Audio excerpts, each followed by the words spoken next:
महाराज जी, पंच तत्व की बात होती है, जल, अग्नि, पृथ्वी, वायु, आकाश। गलत तो नहीं? बिल्कुल सही। तो इन पंच तत्वों का जो सबसे महत्वपूर्ण हिस्सा है वो जल है, क्योंकि जल के बिना तो जीवन ही नहीं है। लेकिन क्यों ऐसा है कि प्रयागराज वही स्थान महत्वपूर्ण है? ऐसा है, क्षिति जल पावक गगन समीरा, पंच रचित यह अधम शरीरा। गोस्वामी तुलसीदास जी महाराज कहते हैं कि क्षिति जल पावक गगन समीरा, इन पंच तत्वों से प्रत्येक जीव की सृष्टि हुई है। समस्त भारतवर्ष में तीर्थ हैं, प्रयागराज जो हैं ये तीर्थों के राजा हैं। हमारे भारत में कई प्रयाग हैं। जब आप उत्तराखंड में जाएंगे तो ऋषिकेश से ऊपर जब आप चलेंगे तो देव प्रयाग, कर्ण प्रयाग, नंद्र प्रयाग, रुद्र प्रयाग, ये सारे प्रयाग हैं। परंतु ये जो हैं ये प्रयाग राज हैं, ये प्रयागों के राजा हैं। यहाँ पर क्योंकि हमारे भारत में जो 3 नदियां हैं, नदियों का तो मेरा देश है ही, यहाँ तो बहुत सारी पवित्र नदियां बहती हैं, परंतु गंगा ज्ञान का प्रतीक है, यमुना भक्ति का प्रतीक है और सरस्वती वैराग्य का प्रतीक है।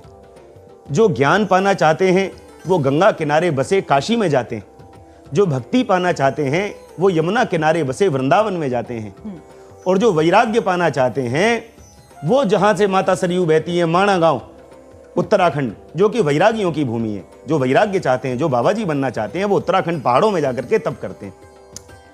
तो ये जो संगम है त्रिवेणी, त्रिवेणी किसको कहा जाता है? त्रिवेणी माने क्या?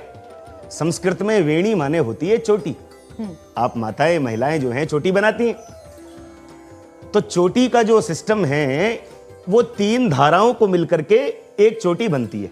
3 धाराएं होती हैं। जी जी जी। परंतु यदि दूर से हम चोटी को देखें तो आती हुई 2 धाराएं दिखती हैं। ऐसा लगता है कि 2 धाराओं से चोटी बनाई गई है। बिल्कुल ठीक बात। तो फिर तीसरी धारा कहाँ है? बोले जब चोटी को आप पीछे करके देखेंगे तो एक धारा वो पीछे होती है।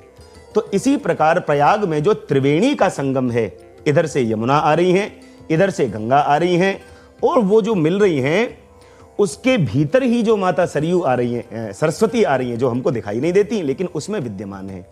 तो क्योंकि हमारे पूरे ब्रह्मांड की, केवल पृथ्वी की नहीं, पूरे ब्रह्मांड की सर्वोच्च नदी है माता गंगा, जो कि वैकुंठ से चल करके पृथ्वी पर आई हैं।